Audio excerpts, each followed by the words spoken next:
Good morning. Doing a quick garden tour. Well, it probably won't be quick. Doing a garden tour for my friends and my family that are not able to be here to see what we have going on. This is my Cajari melon trellis.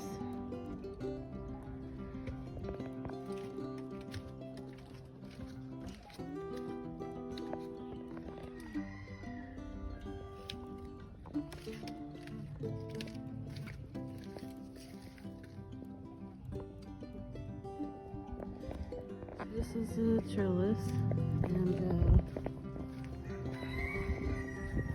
got a bunch of Cajari melons on the trellis.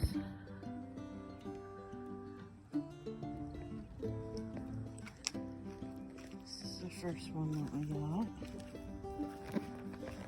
It's the most developed. But there are quite a few little melons all over the place. There are a few that are more developed.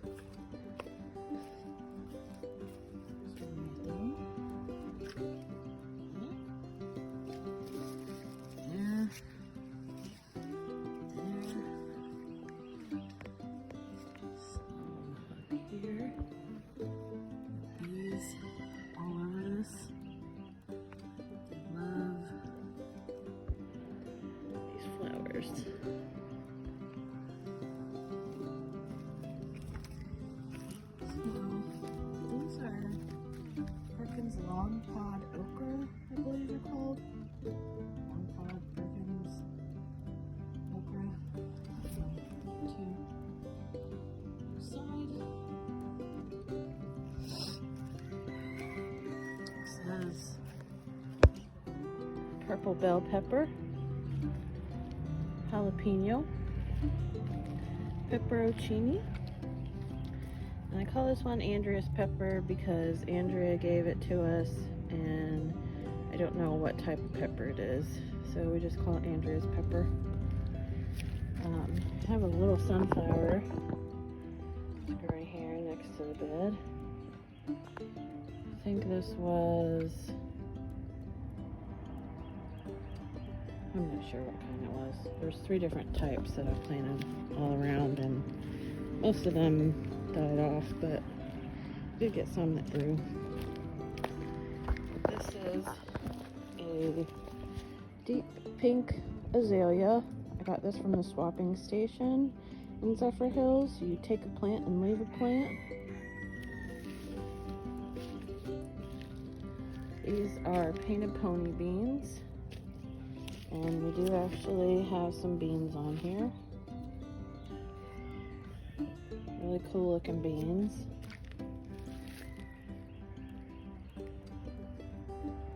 So we'll be drying those. This is my little raised bed greenhouse. I kind of use this as a catch-all, mostly for my started plants. Got some black cherry tomato, Brad's atomic grape tomato. That's a black creme, which needs to find a home. This is a random tomato I found in the pot of rattlesnake beans. Pulled it out and put it in a little pot. See what happens with it. I don't know if I used recycled soil that had a tomato seed in it, which is possible, or maybe a bird ate a little tomato and pooped in that bed, because they do perch on top of the bean teepee that I made. So they may have like eaten one of the, we have Candyland tomatoes, and they're like little teeny tiny teaspoon tomatoes, and I'm guessing that that may be what this is. This is my hydrangea. It's a Merritt's hydrangea. It produces pink flowers. I had this sitting in the window but it was not doing very well, so it really needs a lot of water, and I was not watering it enough inside apparently. So I took it outside and I just laid the hose on it for a while and then fertilized it. Good timing, air conditioner. And it seems to be doing a lot better. I cut the flowers off of it to give it, opportunity to focus on getting better. This is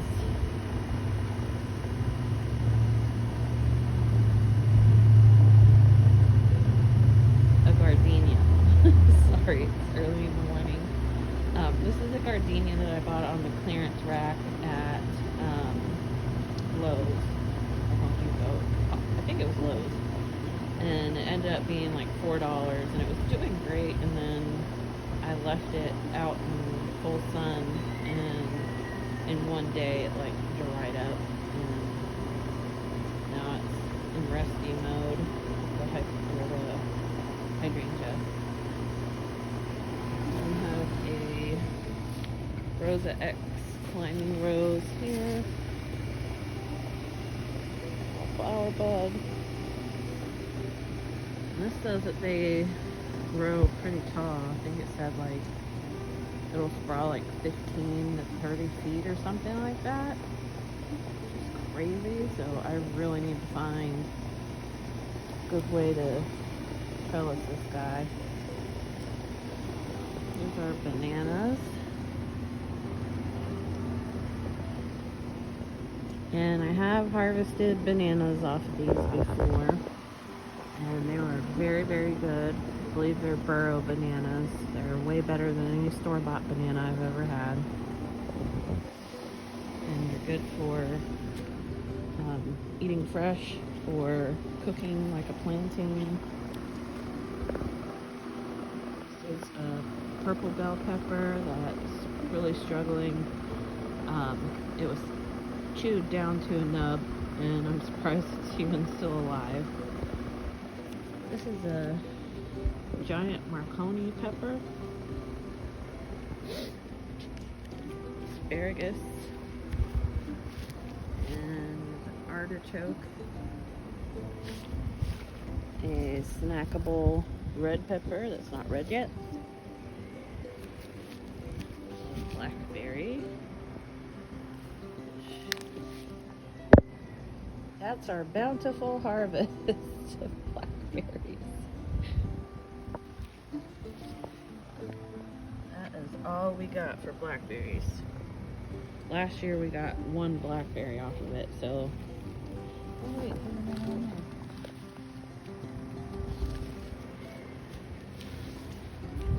blueberry, which is doing terrible, and this is actually the first time it's ever had leaves. I've had this thing for a year now. This is a Wapsipinicon peach tomato. This was prior to understanding determinate and indeterminate tomatoes. When I first started gardening, I was growing all my tomatoes in tomato cages. And now that I have learned, I know that tomato cages are better for determinate tomatoes, not indeterminate tomatoes. They can grow, like 10 feet and way past this tomato cage, and this is what you get. So all the nutrients and water are being pinched off here at this point where this is hanging over the cage. The plant suffers. I mean, it's okay, we still got tomatoes, so I'm gonna let it keep going for now, but in regards to the Wapsipinicon peach tomato, these are yellow when they're fully ripe. They're kind of fuzzy. I don't know if you can see that. Kind of like a peach. And they are not very acidic. They're very prolific. Like I've harvested a ton of these off of these plants. Only 2 of them. And I probably got, I don't know, 30 to 40, I'm guessing, that I've gotten off of these 2 plants. And they're not even doing very well. I mean, look at that. It's really sad, but I think they're kind of on their last leg. They do have some little babies. So, not my favorite tomato as far as flavor goes, but if you like yellow tomatoes and want something prolific, it's a pretty cool tomato. This is a black cherry tomato that I've had for over a year, and it was pretty much sticks like this and was about dead, and I was about to pull it and it started getting all this new green on it. So I kind of wrapped it around the top of the cage to see how it does. Just let it go. And that is another black cherry tomato. This was also like a bunch of sticks, and I trimmed that down, and this was just the new growth at the very bottom of the tomato plant that was sticking out, and we let it go, and it seems to be doing all right. And then we got some green bell peppers. There's about 5 of these peppers on here.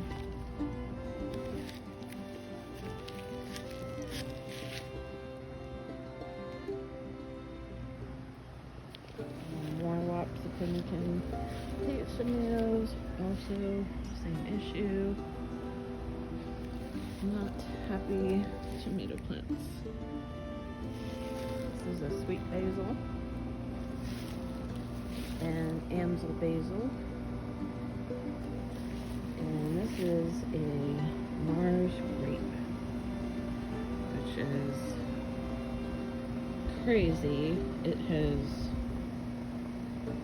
from day one, I thought this was a bare root. It started, green leaves just sprawling. It grows crazy fast. I think I've had this like maybe a month. Sprinkler. This is a little fern that I pulled out of the yard. We had spent a lot of time in the front yard. It was full of ferns, and I pulled all the ferns out, and this one decided to pop up, and I pulled it out of the ground and put it in a pot, and eventually I'll take it inside and it can be an indoor plant. Some aloe, Schefflera,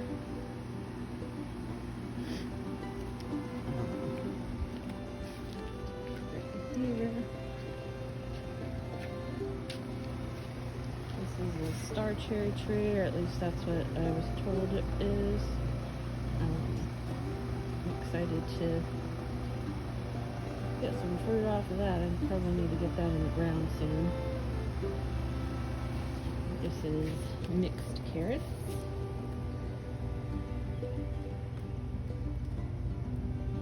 And then cherry radishes.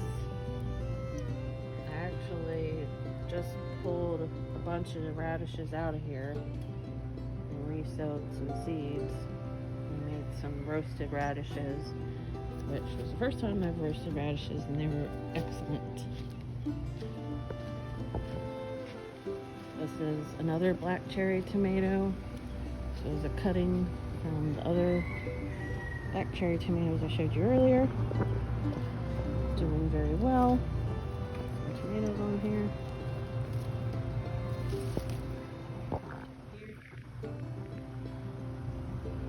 If you can't tell, black cherry is my favorite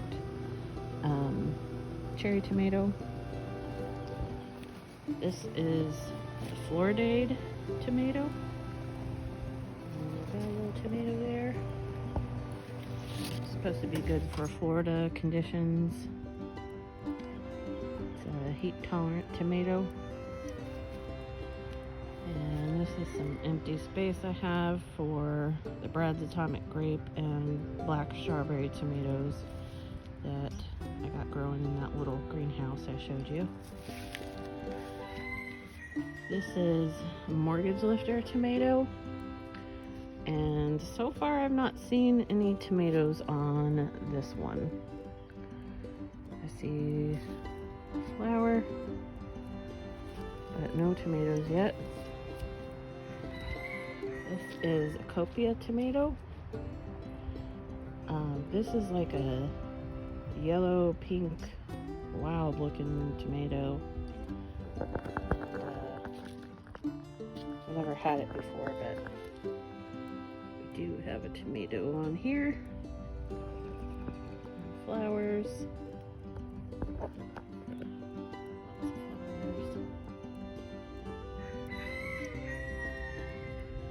And this is a Kellogg's breakfast tomato, which is an orange tomato. I've not had one of these before, but I watch a YouTube channel,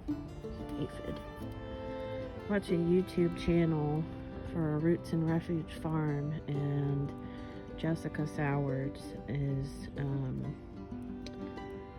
one of my favorites to watch gardening videos, and one of her favorites is Kellogg's breakfast, so I'm going to try it. Some orange tomato, and never had an orange tomato before, so we'll see. I don't think I have any tomatoes growing just yet, but it is pretty sizable, so hopefully soon. And then, oh, black creme. This thing is crazy. It has got a lot of tomatoes on it, and this plant is huge, thick.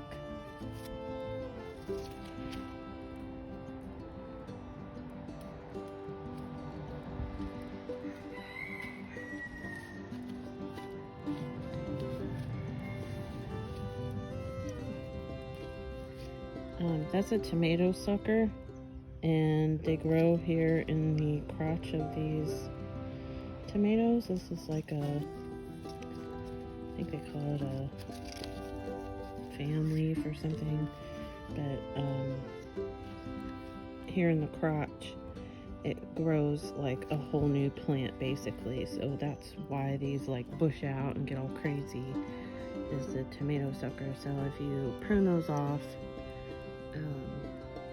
they won't grow that extra like whole tomato plant basically, and they can focus on the tomatoes that they have and growing on one branch, which there's several branches on here, and I've pruned it a lot. It's just been so out of control. You can see that's the main stem.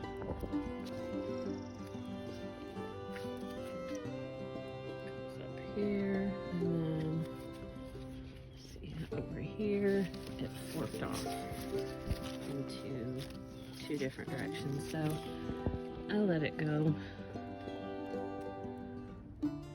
And this also forked off here, this branch, and I topped that off so that it would not, there's another sucker there.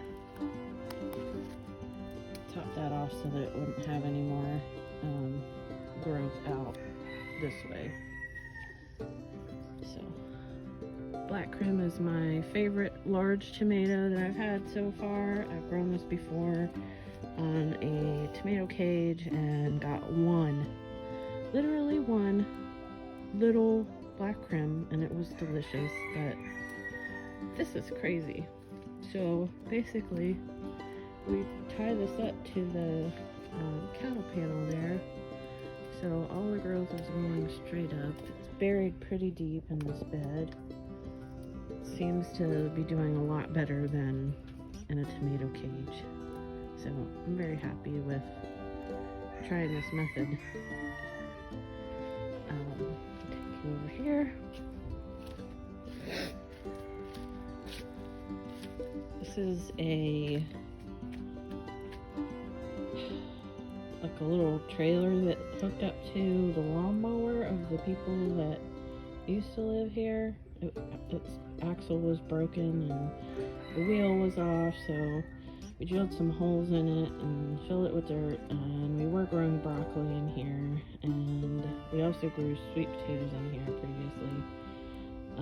This time we are growing bull's blood beets and cherry radish. And I just actually sowed the seeds yesterday for that. And then that's lemon balm. And this is the Cherokee Trail of Tears bean. And I'm drying these. I've grown these on another trellis I have. I'll show you in a second. But they did really well. And I was like, well, I'm going to just go crazy and overplant this kiddie pool with a bunch of these and let them all dry. And the bean is actually a black bean, so I'm going to save a bunch of beans. And here we have some more radishes. And this is golden acre cabbage.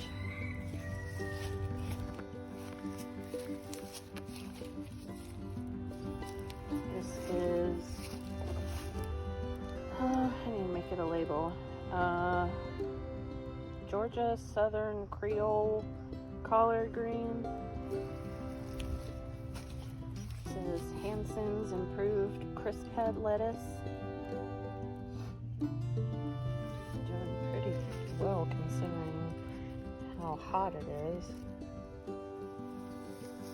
This is the Trail of Tears beans that I planted previously. And they start off green, you see here, and they start to turn purple over time.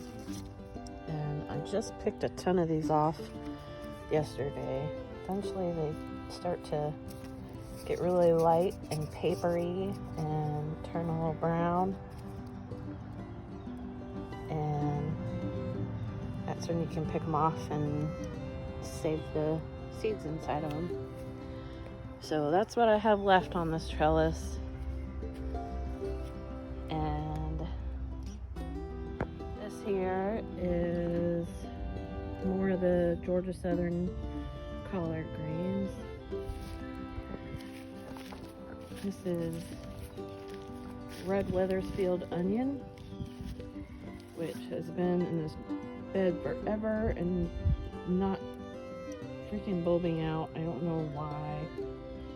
I feel like I've waited too long. I need to just give up, but they're starting to get thicker and taller, so I don't know. I guess I'll just leave them. I want to get rid of this bed. This was an old bookshelf that we just threw on the ground and put some dirt in it. It's probably not the most ideal to grow these in, but this is the cucumber plant. This is the planter we made out of the old front door. And this is Market More cucumber.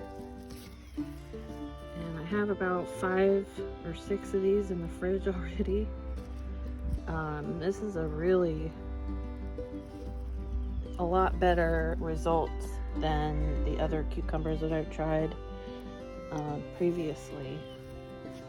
I've got a bunch more on here. It's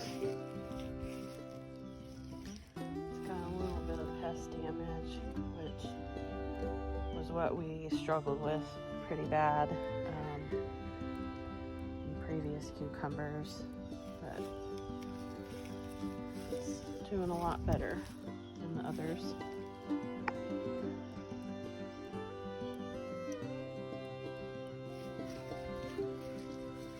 This is the bean teepee, and this has the rattlesnake beans, which have not been doing so well in comparison to the Trail of Tears bean. Let's see if I can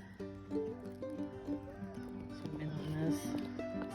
These beans are like green with purple marble striations. I've gotten like maybe 2 handfuls off of this, and I planted initially like 7, and all but 3 died, and then later on the third one died, so it was down to 2, and I went ahead and planted the rest that I had in that seed packet. So that's what all that new growth is down there.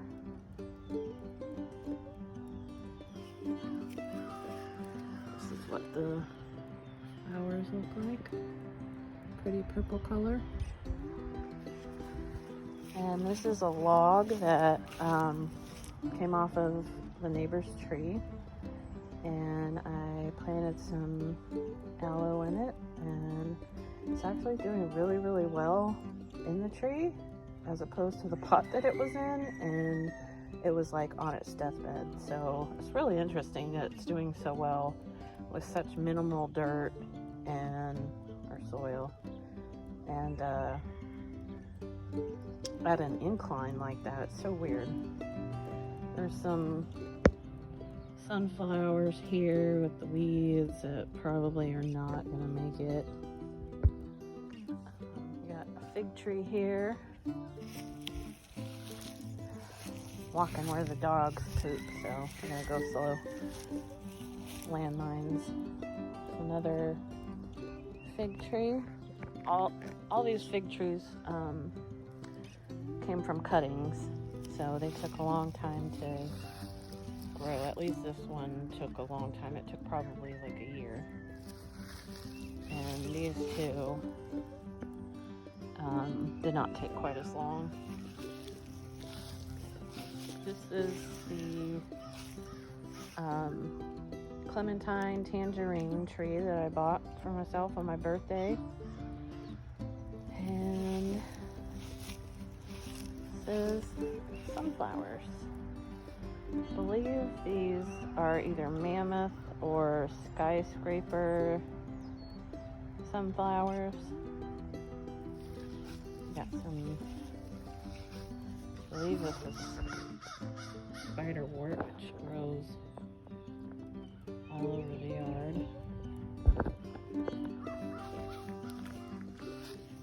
And then my chimney and my wind chime. So I have these roses. Initially I thought this was a Paul Neyron rose and that this was a Mr. Lincoln rose. Mr. Lincoln rose is supposed to be a traditional red rose, which clearly these are pink. Almost white. Pretty. But this looks more like what I expected from the Paul Neyron rose. I thought that they would be larger size. I mean, these are tiny little roses. So I think I may have mislabeled these. And this may be the Paul Neyron rose, and that may be the Mr. Lincoln. So I'm gonna wait and see if these grow red roses, and if so, then I'll switch the tags that I have on them. But I could swear that I planted these correctly and labeled them correctly, so maybe it's possible that in the store or wherever they put these roses together that they mislabeled them. Because the Paul Neyron rose, it's a climbing rose, but it's supposed to be a big-headed rose, I thought. So we'll see.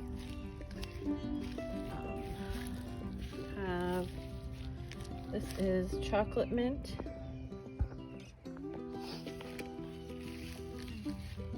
A little solar gnome light my mom got me. Got some dill. And that is peppermint. A little solar light that my friend Jackie made me. And more dill. And that is pineapple mint, which is really struggling. I need to probably trim this up. Another solar light my mom gave me. That is rosemary. And this is a shed. And then I don't know if they're out, but there was a cat that had some babies under the shed.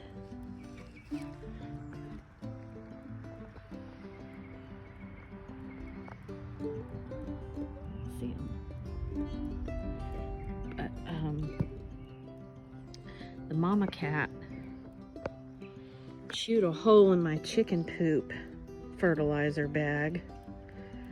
So when I saw she had kittens, I felt really terrible and I gave them some water and some of my cat's food. But don't know what to do about that. There's probably at least 4 that I saw. So if anybody wants a tiger stripe gray or a black kitten, let me know and I can try and trap them. I would rather them go to a good home than just wander the neighborhood. So I may actually trap them and take them to get neutered, fixed, so that they don't continue to spread, because we do have an issue with stray cats in the neighborhood. And we also have chickens everywhere, all the time. In fact, I think it's kind of odd that I'm not seeing any yet this morning. Look down the alleyway and see if there's any en route. Oh, I see some. I don't know if you're gonna be able to see them, but way down there, that squirrel just ran across. Further down, there's a rooster. I'll try and get a shot of them and put it up. Look at the baby chicks.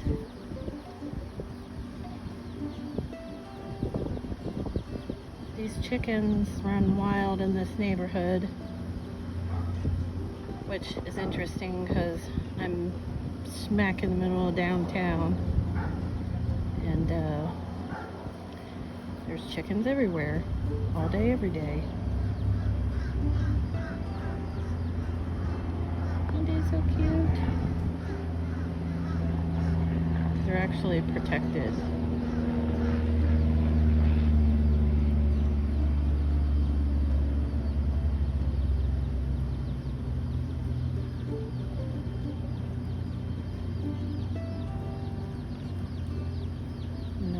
To hunt these chickens.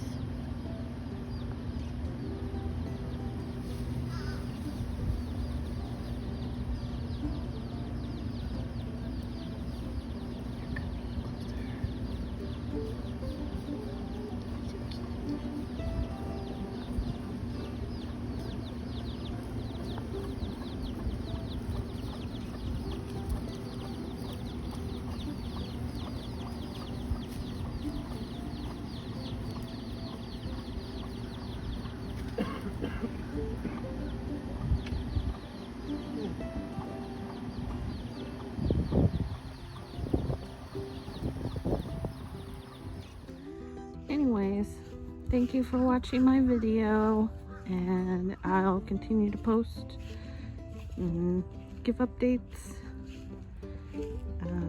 And whenever we harvest our first Kajari melon, I'll make sure that I do that with you, and I'll let you know how it tastes. See you later.